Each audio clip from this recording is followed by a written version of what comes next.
Hi everyone, this is Kylie from Stampers Workshop. Today we're using the hand-penned Petals stamp set and coordinating die set to make a fun card. I've taken a piece of Night of Navy cardstock, which is the same size as a card front. You've still got an embossing buddy or anti-static powder tool, use that because we're going to do lots of embossing. Then take your stamp, ink it up with VERSAMARK and stamp all over the background. I do recommend re-inking your stamp each time, especially when you're stamping over the edge, just so that you make sure it's well inked every time.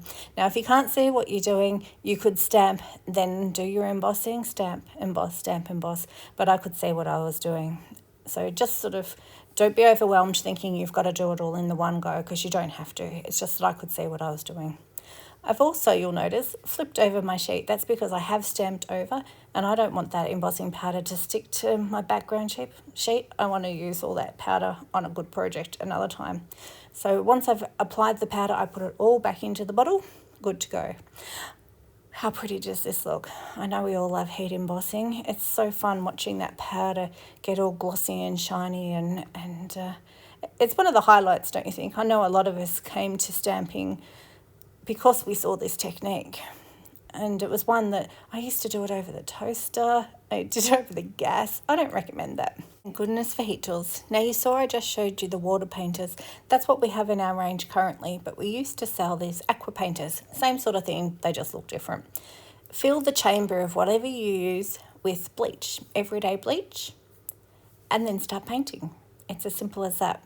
Just remember that wherever you put the bleach, it will bleach, so sort of be mindful of that.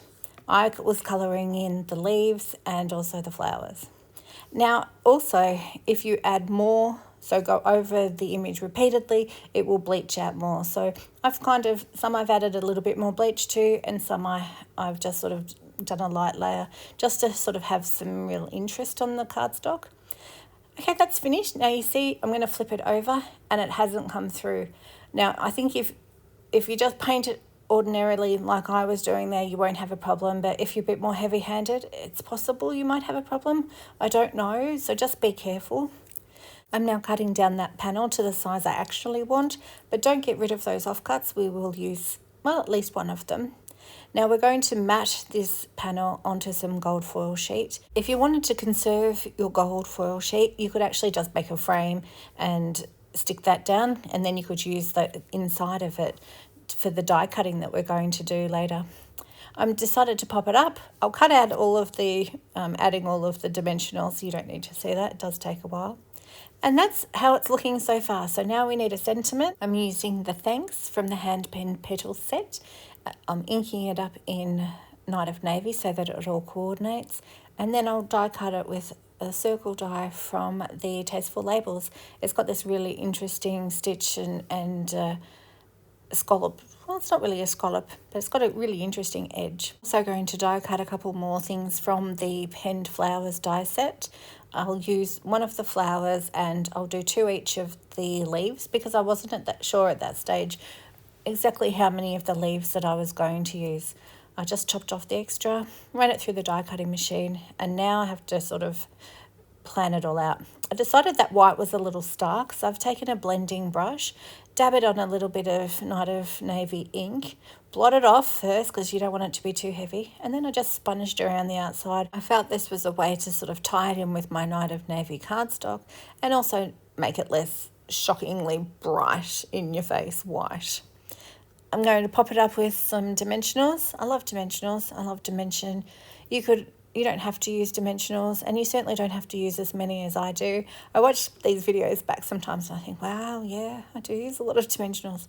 But can't help it, and I'm never going to change, so let's just embrace it. Because I'm going to have that flower image pop off the edge of the sentiment, which is already popped up, I kind of need to use two adhesives. So I'm using a little bit of liquid adhesive on the top part, the bit that will attach to the die cut, because that doesn't need to be popped up any further. And then I just use little offcuts. You saw me snip into the dimensionals before. I just cut off a little to sort of pop it up the bits that hang over the edge. As I've already stuck all of these things down, I kind of have to be a little bit creative at times, and see, I've had to cut down some of the die cut. You'll see I do it again a bit later on because I can't kind of squish it under.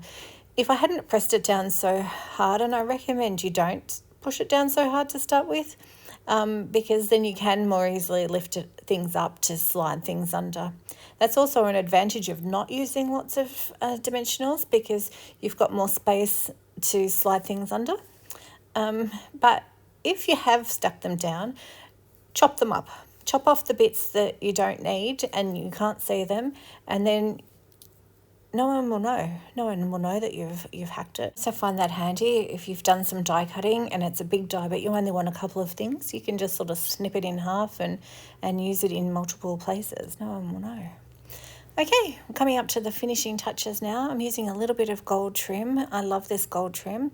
Just made a huge bow and I'm going to attach it with a glue dot.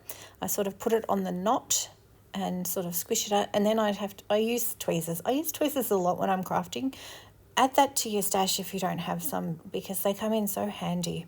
And then I just fiddle around to get the bow how I think it would look nice. I had uneven tails though, so I had to chop them up. The final touch for the card front is to add some bling. So I'm using some Gilded Gems, and these are beautiful gold self-adhesive gems. I usually use my tweezers to apply them. Occasionally they go flying across the room, but mostly I'm able to pick them up, and I just pop them where I think they look good. You could also paint over the flowers with Wink of Stella just to add some more shimmer. Okay, let's work on the inside of the card. Take a panel of basic white cardstock, take one of your offcut strips from earlier, attach that with some seal. All you need to do then is cut that panel to the size that you want and adhere it to the inside of the card, and your card is done. Super easy.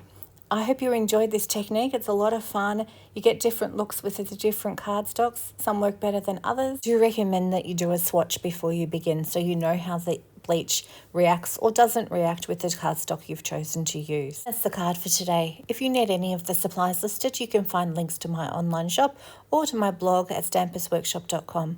Thanks so much for watching. Bye.